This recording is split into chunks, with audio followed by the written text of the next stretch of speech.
మీ చంటి జనసేన స్నేహితులరా సోదరులరా, నేనైతే జనసేన పార్టీ తరఫున రావుల అభ్యర్థిగా పోటీ చేస్తానని గత 10 రోజులుగా సోషల్ మీడియా మరియు ప్రెస్ మీట్ లో చెప్పడం జరిగింది.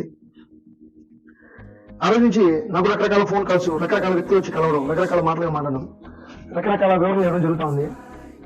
ఈ రకరకాల వివరణలో ఈ 10 రోజులు నేను తెలుసుకున్నది ఏంటంటే, సామాన్యుడు, మధ్యతరగతి వాడు, డబ్బు లేనివాడు నిత్యం సేవ చేయగలిగి కూడా, సేవ చేద్దామని మనసు ఉండి కూడా, ప్రజల కోసం ముందుకు వచ్చి ఏదైనా పనిచేసే ధైర్యం ఉండి కూడా రాజకీయాల్లోకి రాకూడదనేది నాకైతే అర్థమైంది. ప్రతి ఒక్కరు నన్ను అడుగుతుంది ఏంటంటే, నీతో ఉన్నారు కదా, నీ చుట్టూ ఒక 4, 5, 10 మంది ఉన్నారు కదా, వాళ్ళు కూడా నీకు ఓటేస్తారా? నీతో ఉన్న వాళ్ళు కూడా నీ పక్కన ఉన్న రాజకీయ నాయకులు డబ్బిస్తామని పిలిస్తే వెళ్ళిపోతారు, నేను ఒంటరి చేస్తారు, నీకు 10 ఓట్లు కూడా పడవు, నువ్వు ఖచ్చితంగా నవ్వులు పడవుతావు. నువ్వు ఇంతవరకు జనసేన పార్టీ అంటే, చంటి అంటే జనసేన పార్టీలో కానీ మిగతా పార్టీలో కానీ ఒక విలువ ఉంది, నువ్వు పూర్తిగా విలువ అయితే కోల్పోయే పనులు అయితే చేస్తున్నావు అని అన్నారు. నాకు వాళ్ళ అమెరికా నుంచి కొంచెం బాగా చేసింది. నాకు తర్వాత కొన్ని సందేహాలు కలిగినాయి. అదేంటంటే, నేను రీసెంట్గా ఒక మీటింగ్, అది ఏ పార్టీ అనుకోండి, టీడీపీ, వైఎస్ఆర్సీపీ, బీజేపీ, జనసేన, ఏ పార్టీ అని అనుకోండి, వాళ్ళ మీటింగ్ ఒకటి జరగడానికి ఆ వీధిలో ఉన్న కొంతమంది సభ్యులను, ఓటర్లను సేకరించి వాళ్ళంతా గుంపుగా ఒక దగ్గర మీటింగ్కి వెళ్ళాలి. మీటింగ్కి వెళ్ళి వాళ్ళ నాయకుడు చెప్పే మాట వినడానికి వీళ్ళకి 300, 500, 200 ఇస్తామని చెప్పి పిలిచారు. పిలిచిన వాళ్ళని, వాళ్ళు పిలిచేది ఎలా పిలిచారంటే, ఆ వార్డులో ఇప్పుడు ఒక 20 వార్డులు అనుకోండి, 20 వార్డులో 20 నాయకులకి, 20 మంది నాయకులకి మీరు ఒక 50 మంది తెచ్చుకోండి, 10 మంది తెచ్చుకోండి, 20 మంది తెచ్చుకోండి అని చెప్పి, అదేవిధంగా వాళ్ళు 10 మంది, 20 మంది తీసుకొచ్చిన తర్వాత వాళ్ళని కౌంట్ చేయడం మానేసి, అంటే పలానా ఏ నెంబర్ ఏ ఒక 50 మంది, నెంబర్ బి 22 మంది, నెంబర్ సి 30 మంది, ఇలా మానేసి వాళ్ళు రాసుకొచ్చిన పేర్లు పట్టుకొని, లక్ష్మీదేవి గారు వచ్చారా, పిలుచుకోండి, సుబ్బమ్మ గారు వచ్చారా, పిలుచుకోండి. ఈ సన్నివేశం నేను చూసిన రోజు నాకేమనిపించిందంటే, అచ్చం బ్రిటిష్ పాలన అనిపించింది. రాజన్న సినిమాలో ఒక సందర్భంలో మహిళల్ని వరుసగా నిలబడతారు, సేమ్ నాకైతే అదే సందర్భం అనిపించింది. ఎందుకంటే ఇది ప్రజలకు తప్ప మిమ్మల్ని డబ్బులు అలవాటు చేసి ఆడుకుంటున్న రాజకీయాలు తప్ప నాకు అర్థం కాలేదు. మహా అయితే ఈ ఎన్నికలు జరిగే 2 నెలల్లో మాత్రమే మన బహిరంగ సభలకు కానీ మీటింగ్లకు కానీ పిలిచి 200, 300 ఇస్తారు. మహా అయితే ఈ 2 నెలల్లో మిమ్మల్ని 2 పార్టీల వాళ్ళు కలిపి కూడా 20 సార్లు పిలుస్తారు. 7 వార్డులో ప్రచారానికి పిలిచినా 30 సార్లు పిలుస్తారు. వాళ్ళు 500 ఇచ్చినా 15,000 రూపాయలు, ఓటుకు 2,000 ఇచ్చినా మీ ఇంట్లో మీకు 2 పార్టీల నుంచి వచ్చే 9,000 రూపాయలు, మొత్తం మీద ఒక 19,000 రూపాయలు మీకైతే జమ అవుతుంది. ఈ 19,000 కోసం, వాళ్ళు ఇచ్చే 200-300 కోసం ఢిల్లీ వాళ్ళ దగ్గర క్యూలో నిలబడి వాళ్ళు మీ పేరు ఉన్నాయి, సార్ సార్ సార్ ఏంటి సార్ అని మొక్కలు చూపించుకొని నిలబడాల్సిన అవసరం మీకైతే లేదని నాకు అనిపిస్తుంది. మీకు ఎలా అనిపించిందో నాకైతే తెలియదు. కానీ మీరు అలాగా వెళ్ళి ఆ నాయకులు ఎవరైతే 20 మంది సార్ ఇంకొక 2 వస్తున్నారు సార్, ఎలా నేను ఎక్కడి నిన్ను ఏంటి సార్, ఇది మీ పార్టీ కార్యకర్తలే కదా సార్, మీ పార్టీ వాళ్ళు కదా, నమ్మకపోతే ఎలాగా, ఎంత తీసుకెళ్ళి సార్ 2 వ్యక్తులకి 600 రూపాయలు ఎక్స్ట్రా ఇస్తారా? వాడు పని మానుకొని, వాడు రోజు 1000 రూపాయలు పనిచేసే పని మానుకొని, వాడు బండిలో ఆయిల్ కొట్టించుకొని వీళ్ళందరిలోకి నైట్ టైం అంతా తిరిగి పొద్దునికి అందరినీ సేకరించి, సార్ 2 వస్తుంది ఎలాగా ఏంటండి ఇది? మీరు వాళ్ళకి తప్పులు ఎందుకు ప్రవర్తిస్తామో నాకు అర్థం కాదు. మీ వైపు న్యాయం ఉంటే, మీ వైపు ధర్మం ఉంటే, ఖచ్చితంగా మీకు ఏదైనా ఇబ్బంది వస్తే ఖచ్చితంగా దానికి పరిష్కారం అయితే ఏ అధికారికి వెళ్ళినా ఖచ్చితంగా దానికైతే పని అయితే జరుగుతుంది. అలాంటి టైంలో మనకి ఇలాంటి చోట మోట రాజకీయ నాయకుల దగ్గరికి చేతులు కట్టుకొని ముఖాలు చూపించి, ముఖాలకున్న మాస్కులు తొలగించి ఆడపిల్లలు, ముఖ్యంగా ఆ రోజు నేను చూసి చాలా బాధపడింది ఏంటంటే, ఒక 10 మంది ఆడపిల్లలు వచ్చారు. వాళ్ళు ఏంటంటే ఏదో కాలేజ్ సరదాగా 4 ఫ్రెండ్స్ కలిసి అలా రోడ్డు మీద క్యాంపెయిన్కి వెళ్ళి వాళ్ళకి ఇష్టం నాయకులు మీద కనిపించి చూసినట్టు ఉంటుంది. ఎలాగే వెళ్తున్నాం కాబట్టి వీళ్ళు ఇచ్చే 200 ఎందుకు వదులుకోవాలని మన ఉద్దేశంతో వీళ్ళు వచ్చారు.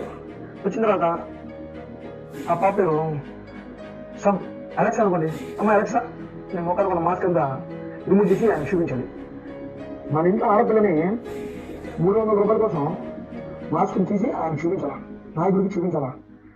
ఆలోచించండి, ఇంకోసారి బలంగా ఆలోచించండి. నాతో చాలా మంది అర్గ్యూ చేశారు కదా, వాళ్ళు ఏమంటున్నారంటే ఓటు ఖచ్చితంగా అమ్ముడుపోతాడు, డబ్బు తీసుకున్నాడికి ఓటు వేస్తాడు. నువ్వు అనుకుంటున్న జనాభా నీకు నమ్మి నీ మేనిఫెస్టోని నువ్వు చేస్తావు నమ్మి ఓటు వేసే వాళ్ళు గట్టిగా 10 మంది కూడా ఉండవు. ఆఖరికి నీతో నించున్నవాడు కూడా, నీ పక్కన ఉన్నవాడు కూడా నీకు ఓటేడు. నీతో ఒకే కంచం చిన్నవాడు, నీతో ఉన్నవాడు, నీ స్నేహితుడు కూడా నీకు ఓటేడు అన్నాడు. సార్ మీ టీవీ ఎందుకు అలా ఉందో నాకు అర్థం కాలేదు. నేను గమనించినట్టయితే లాస్ట్ పోయినసారి ఎన్నికలు జరిగినప్పుడు మన కావలిలో నోట అభ్యర్థి నచ్చలేదు అనే నోటాకి 2000 ఓట్లు పడ్డాయి. అభ్యర్థి నచ్చలేదు అన్నదానికి 2000 ఓట్లు పడ్డాయి. అంటే మిమ్మల్ని మీ నియోజకవర్గంలో ఇరు పార్టీల నాయకులు, ఇరు కాకపోతే 3, 4 ఎంతమంది నాయకులు పోటీ చేశారో ఆ నాయకులకి 1% మందికి మీరు నచ్చలేదు, 1% మందికి మీరు నచ్చలేదు. అదేవిధంగా డబ్బు తీసుకొని మీరు ఇచ్చిన డబ్బుకి ఓటేస్తారని మీరు ఎలా అనుకుంటున్నారు? నేను నన్ను అడిగారు కదా మీ పవన్ కళ్యాణ్ ఫోటో తీసి 10 మంది ఓటేస్తారని.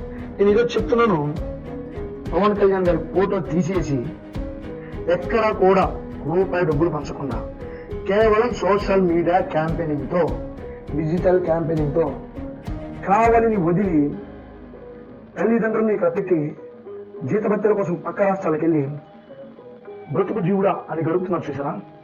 అలాంటి వాళ్ళ ఓట్లు ఖచ్చితంగా ఈసారి ఇండిపెండెంట్ అభ్యర్థి అయిన చంటి రఘువర్మ, ఒకప్పటి జనసేన నాయకుడైన చంటికి వేసుకునే విధంగా సోషల్ మీడియా క్యాంపెయినింగ్ చేసి కావలి నియోజకవర్గంలో డబ్బు కమ్ముడుపోయే వాళ్ళే కాదు, నిజాయితీకి, మధ్య తరగతి వాడికి, అభివృద్ధి చేస్తారని నమ్మిన వాడికి ఓటు వేస్తారు అని నిరూపించడానికి నేనైతే ఈసారి ఛాలెంజ్ తీసుకున్నాను. నేనైతే జనసేన రఘుపతిలో పోటీ చేద్దాం మాట అయితే 100% వస్తాను. కానీ అలా చేస్తాను అనుకున్న దగ్గర నుంచి అధినాయకుడి మాటకి ఎక్కడైతే ఎదురెళ్ళానో అని చిన్న బాగుండేది. రాత్రి మీరు ఇచ్చిన క్లారిటీ బాగుంది.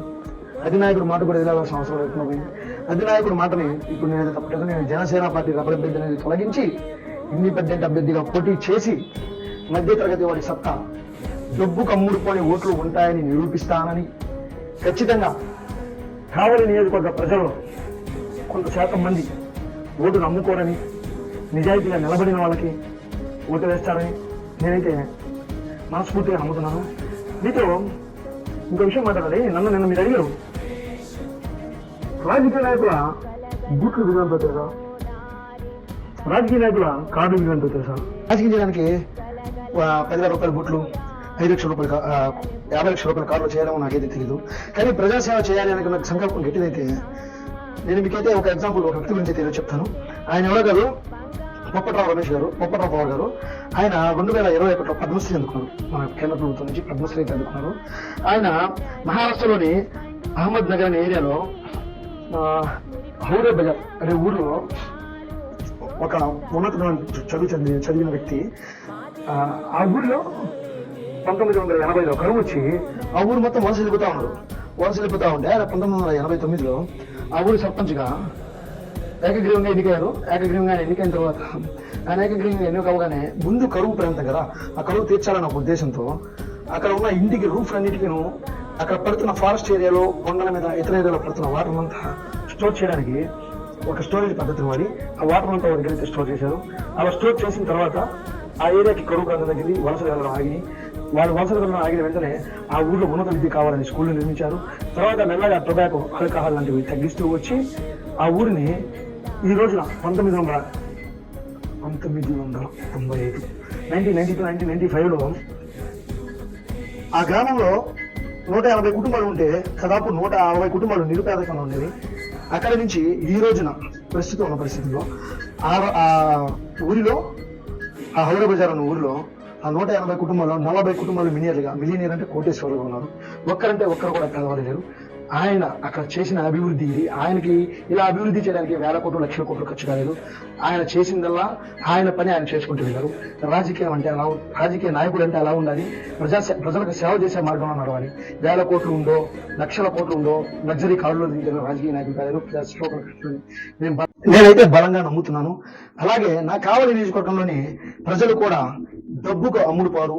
మీరు ఇచ్చిన డబ్బులు తీసుకున్నా సరే వాళ్ళ మనసులో ఉన్న నిజాయితీగా, మొత్తం కావలి నియోజకవర్గం మొత్తం నేను చెప్పలేను, కానీ కొంత శాతం మాత్రం చదువుకొని అవగాహన ఉన్నవారు, నేను పెట్టే మేనిఫెస్టో మీద పూర్తి నమ్మకం కలిగి ఈ పనులన్నీ చేయగలరు అని నమ్మకం కలిగిన వారు నాకు ఓటేశారని నమ్ముతూ నేనైతే ఇండిపెండెంట్ అభ్యర్థిగా పోటీ చేస్తున్నాను. పోటీ చేయడమే కాదు, నా ఓటింగ్ శాతం కూడా రివ్యూ చేసుకుంటాను. మీరు అన్నట్టు 10 ఓట్లు కాదు, 1 ఓటు వచ్చినా సరే నేను ఇండిపెండెంట్ అభ్యర్థిగా నిలబడతాను. ప్రజా సేవ చేయడంలో ఎప్పుడైతే ముందు ఉండాలని